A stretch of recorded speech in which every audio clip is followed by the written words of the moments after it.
immediately? Well, it's kind of hard to get in the moment when you're flying from one place to another to have sex. Yeah. She talks about this thing about making a deposit. Making a deposit? Making a deposit.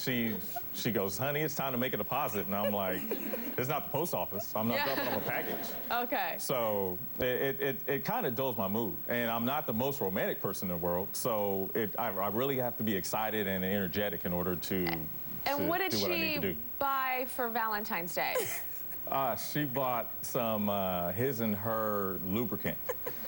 And I was kind of confused. I'm thinking, why would you need his and her lubricant? You only need one. You don't need to put it on both, but whatever. Okay, and, so we've got our doctors here today. I know you have questions for the doctors. What are your questions? My first question is, does eating ice cream really help? Or are there actual foods that do help you to conceive? And also, are there any products or devices, anything that actually helps in... Let's start with the ice cream. I know, that's a big one.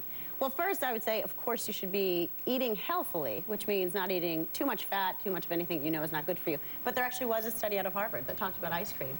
And I think the mistake is that people see, oh my God, ice cream, I should have it every day. No, you should have it, they said, about 2 times a week. But the good part was, it's not low-fat ice cream or non-fat ice cream. You actually don't want those. You want whole-fat ice cream, whole milk, whole yogurt. Those actually were found to improve the likelihood that you're going to ovulate and then get pregnant. So dairy. So dairy, So really but it's whole-fat dairy, which Whole is the fun fat part. dairy. But not every day, 2, Okay. 3 times a week. And So that's the good part. And what was your next question? Are there any, like, products or, you know, anything out there that actually helps you to conceive? Besides, like, all the in vitro and all that Right. stuff. More natural, I guess. Right. Right. Well, I'm going to defer to Debbie for this one a little bit, but there's no products. It's just things that can help you be healthier and things that can help you ovulate. So other foods that you want to actually avoid. They don't want you to take a lot of trans fats. They want you to make sure you're having protein that's from nuts and beans and things like that. But product-wise, Dr. Debbie might know some good. There's a conception pillow, actually, and we have one here. And, you talked about putting your legs, up in the air, which a lot of people do. But, there have been companies that have come out with pillows that make this a little bit easier so that after sex, you can sort of recline a little bit more comfortably, and this helps to tip your pelvis and your uterus and your cervix so that sperm can swim down there. Now, of course, this is not a surefire, way to conceive. It's just a product that's made to, make things a little bit easier and more comfortable after sex. Haley and Steve have also been having trouble getting pregnant. Where's Haley? Hi, Haley. Hi. So tell me what your issues are. Basically, I can relate with Erica's situation. Steve and I have been trying for 4 years without any luck. What are some of the things you've tried? Crazy things. I have tried different Chinese oils that are supposed to help with infertility, putting them in my lotion, putting on my pressure points. Okay, and I understand that you like sex. At what time of the day do you like sex or want to have sex? You want to have sex in the morning? No. Not necessarily, no. Steve does not like to have it in the morning, but that is what I've heard is supposed to be the best time. Okay, is it true that sex in the morning is when it's best to conceive? Actually, Tyra, sex in the afternoon is when the sperm count and also the swimming ability of the sperm is thought to be best. Also, a woman is more likely to ovulate in the afternoon. But the most important thing, and what I would advise, is that you just have sex, that you enjoy having sex, that you're able to be relaxed. And I have a patient who went actually through in vitro fertilization and failed. And she subsequently relaxed. At that time, she was using herbal therapies and acupressure. She became pregnant within several months. But I think the most important thing is that she was able to re-achieve balance in her life and just calm down. We'll be right back.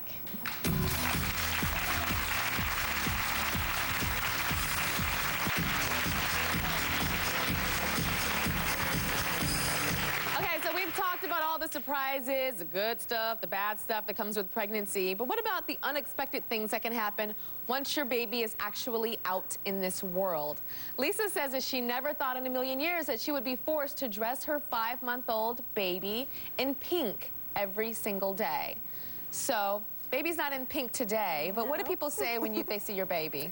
Everyone thinks she's a boy. I have to dress her in pink. If I don't, it's, you know, it's all over. Just automatically, oh, how cute is he? How old is he? So this became an issue for you as a mom. You were like, you want people to know that this is a little girl and not a little boy. Yeah. And we found something that we think guarantees that everyone who meets Leela knows for sure that she is a little girl. That would be great, yeah. And they're called baby bangs. And it's a headband with actual hair attached. And they say it's a great accessory for baby girls who have a little hair, don't have hair. And are you into this? Give it a try. Hey, why not? Okay, I thought that you were the inventor of baby bangs. You're not the inventor. You're just a mom, and you want to do this? We'll give it a try, you know. Are you serious? I heard someone was, someone told me that their mother used to tape a bow on their head. So this has got to be better than Yeah, I was bald-headed until I was 2. Okay. So was I, so I know we're in for Okay, long so haul. I'm not gonna, I'll take it off, but you're gonna have to do this because I don't necessarily believe in this. Okay. So, Ooh, I don't know. I know people at home are going, what the hell? The website is blowing up right now. Sorry, Leela. I'm Okay, sorry. here you go. Let's see. There we go.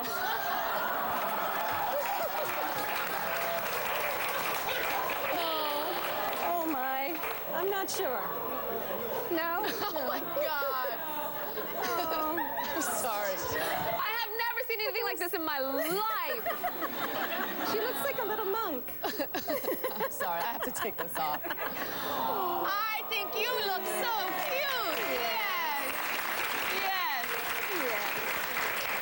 I think you look absolutely adorable, and I think you should dress her in pink and green and blue and white and red like today. And if they say that she's a boy, you say, who cares? She's agree. a girl and she's beautiful. I agree. Right? Thank you. We'll be right back.